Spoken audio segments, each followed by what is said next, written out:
From the centre versus opposition debate on the Waqf bill to the life imprisonment of Pastor Bajinder Singh and the Supreme Court's remarks to the UP government on demolition action, let's get you all the big stories of the day in this news wrap.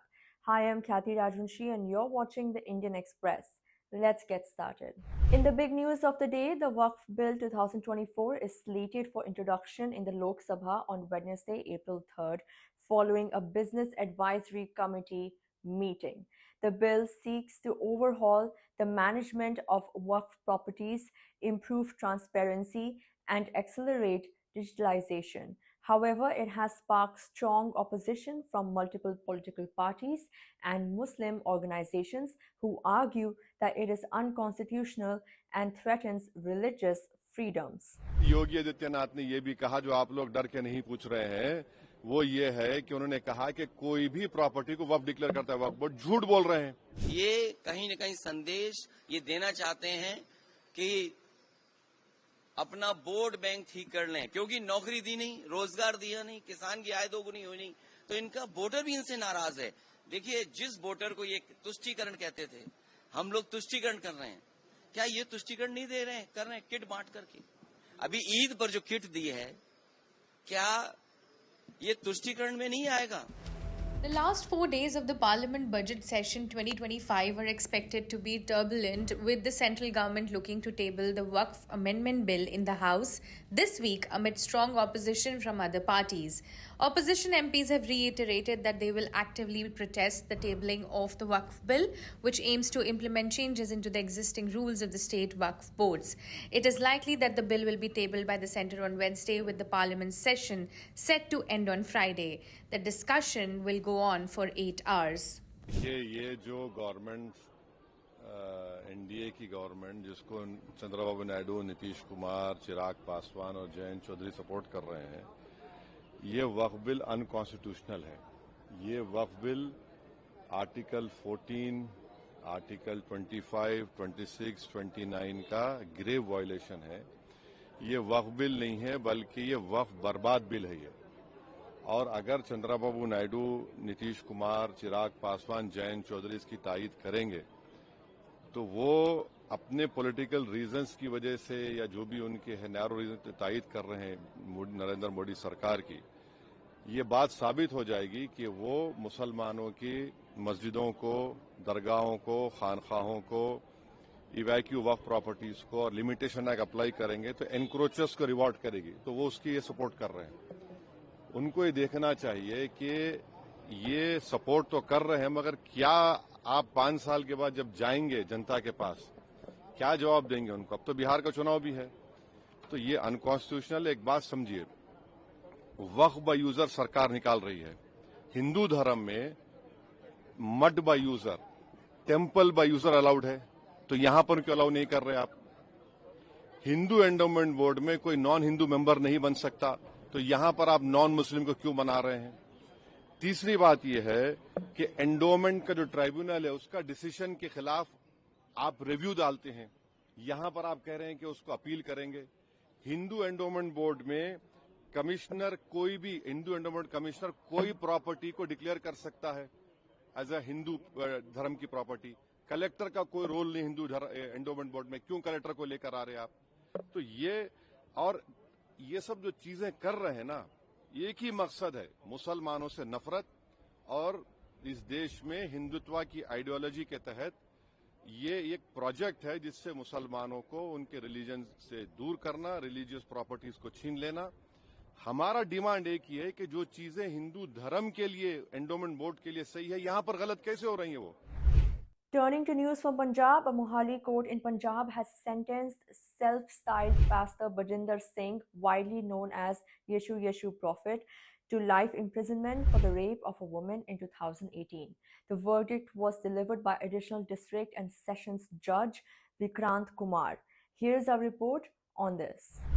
A Mohali court on Tuesday sentenced self-styled Punjab pastor Bajinder Singh to life imprisonment in the 2018 Zirakpur rape case. His conviction was pronounced last week. Bajinder was found guilty under IPC sections 376 of rape, 323 voluntarily causing hurt, and 506 criminal intimidation. However, 5 other accused, Pastor Jatinder, Pastor Akbar, Sattar Ali, and Sandeep Pehelwan, were acquitted. Reacting to the verdict, the victim called Bajinder a psycho and expressed concerns about his release, saying, and I quote, "He will commit the same crime again. I want him to remain in prison. Today, many victims have won. I urge the DGP to ensure our security as we fear attacks." Her counsel, Advocate Anil Sagar, pushed for the highest punishment, stating, and I quote, "Rape offences carry a sentence of 10 to 20 years depending on the case. This man misled people under the guise of religion. A strict sentence will encourage more victims to speak out." Now, what's the case against Pastor Bajinder? In 2018, a woman from Zirakpur accused Bajinder of sexually assaulting her under the pretense of helping her travel abroad. She alleged that he recorded an obscene video and blackmailed her into compliance. He had been out on bail in the case. Punjab police registered another FIR against Bajinder Singh based on a complaint by a woman. She accused him of physically assaulting her after a prayer session. Police are investigating the matter.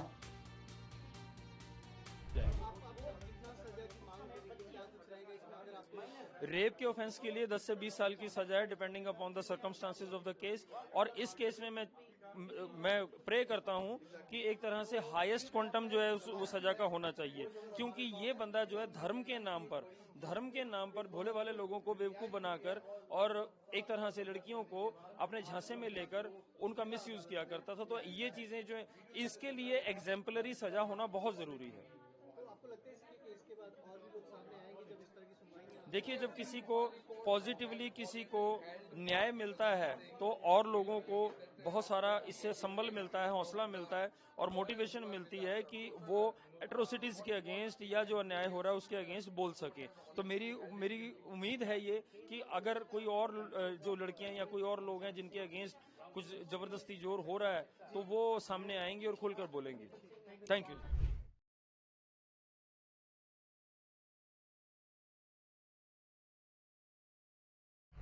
Now, from the legal corridors, the Supreme Court of India has delivered a landmark verdict on the controversial practice of demolishing the properties of individuals accused of crimes, often termed bulldozer justice.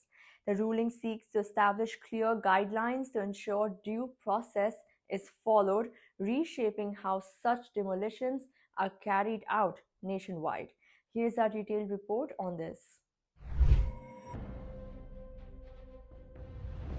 In a major rebuke to the Uttar Pradesh government, the Supreme Court has termed the demolition of homes in Prayagraj as inhuman and illegal. The top court slammed the Prayagraj Development Authority for its high-handed actions, stating that citizens' right to shelter cannot be violated without due process of law. In a landmark ruling, the Apex Court has ordered the authorities to pay 10 lakh rupees compensation to each affected homeowner within 6 weeks. The Supreme Court's remarks came while hearing a petition filed by Advocate Zulfikar Haider, Professor Ali Ahmed and other residents whose houses were razed in Prayagraj. The petitioners argued that the demolition was carried out under the false assumption that the land belonged to gangster politician Atiq Ahmed, who was killed in 2023 during a police encounter. The Allahabad High Court had earlier dismissed their plea, but the Supreme Court took serious note of the matter. A bench comprising Justices Abhay S. Oka and Ujjal Bhuiyan expressed shock over the manner in which the demolitions were conducted. The court observed that the action not only violated basic legal procedures, but also set a dangerous precedent. The judges strongly emphasized that there is rule of law in the country and no authority can demolish residential properties in such an arbitrary fashion. The Supreme Court has now directed the Uttar Pradesh government to compensate each affected homeowner with 10 lakh rupees within 6 weeks. The court also made it clear that such violations of fundamental rights will not be tolerated. In fact, this is not the first time the Supreme Court has pulled up the UP government for such actions.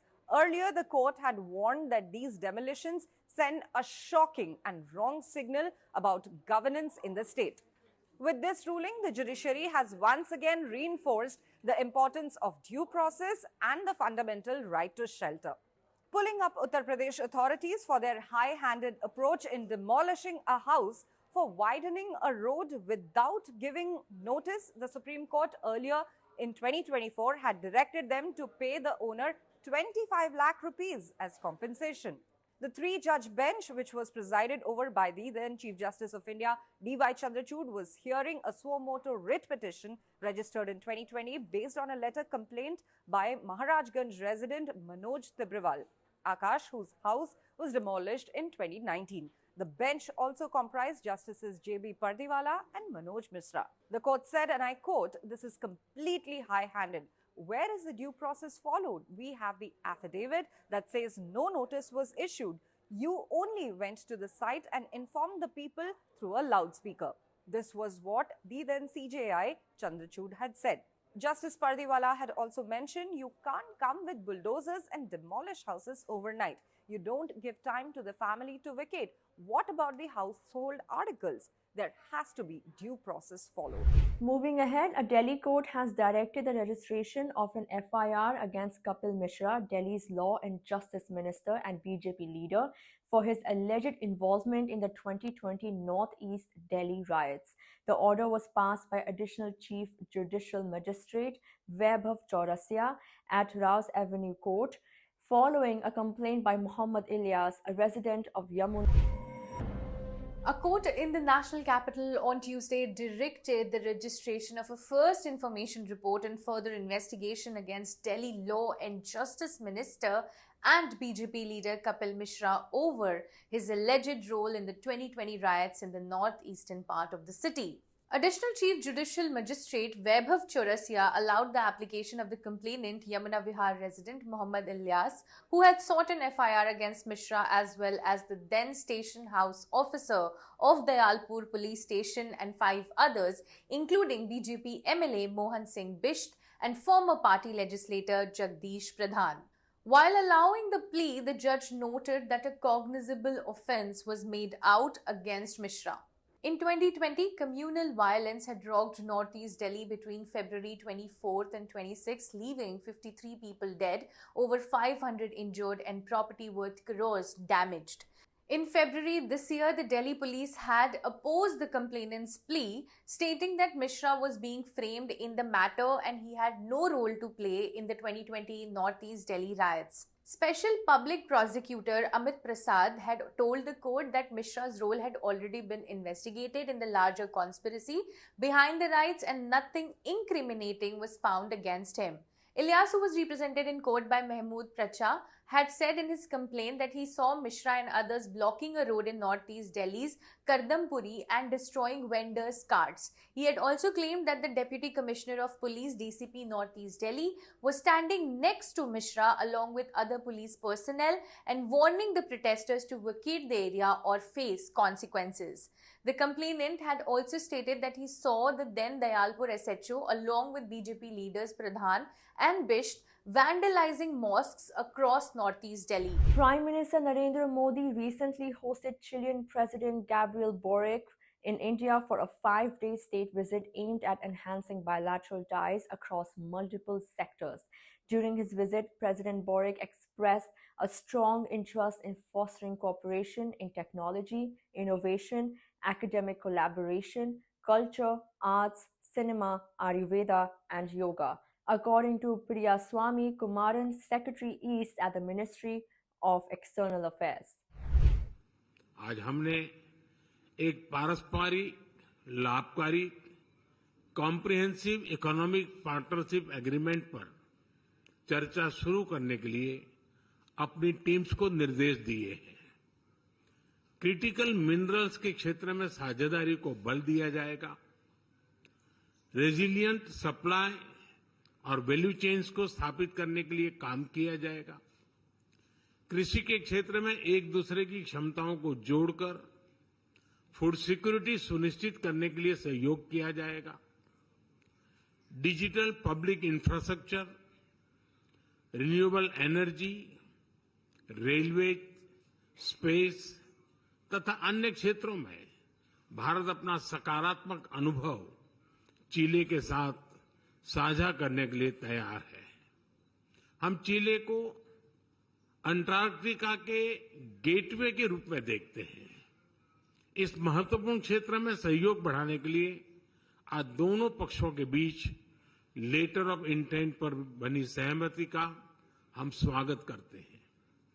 Bharat चिले की स्वास्थ्य सुरक्षा सुनिश्चित करने में एक विश्वसनीय भागीदार रहा है।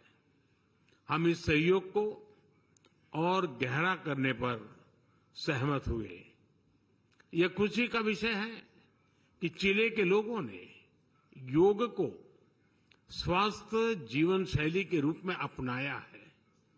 चिले में 4 नवंबर को राष्ट्रीय योग दिवस घोषित किया जाना हम सभी के लिए प्रेरणादायक है। That's all for today. We'll leave you with stunning visuals of Zojila Pass, which reopens after 33 days.